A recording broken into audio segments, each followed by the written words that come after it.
24 કલાક જોયા વગર એની સારવાર કરે છે અને એને અત્યંત ખરાબ કે જે મોઢામાં પણ આ રોગ ફેલાતો હોય છે, કે જેમાં એને મોઢામાં ચાંદા પડતા હોય છે, એને ખાવામાં પણ તકલીફ પડતી હોય છે, પાણી પીવામાં પણ તકલીફ પડતી હોય છે, પ્લસ એને આંખમાં પણ સાવ દેખાતું બંધ થઈ જાય છે, આંખમાં પણ એને આ રોગ ફેલાતો જોવા મળે છે અને એમાંથી એને અમે ઊભી કરેલ છે અને એને નવું જીવન મળેલ છે. એમાં અમારા નર્સિંગ સ્ટાફ છે એનો પણ ખૂબ જ અગત્યનો ફાળો છે. આ જે રોગ છે, જે એપિલેપ્સીની જે દવા આવે છે, જે કાર્બામાઝેપાઇન ડ્રગ્સ છે, એનાથી આ રોગ મોસ્ટલી જોવા મળતો હોય છે.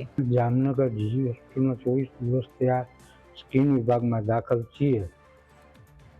મારી દીકરીને શરીરમાં લાલ ચાંપા પર નીકળ્યા હતા, જે સોલ્યુશન હાઉસજી હોસ્પિટલને ન થતાં અમને એમ્બ્યુલન્સ મારફતે જામનગર જીજી હોસ્પિટલમાં મોકલવામાં આવેલ.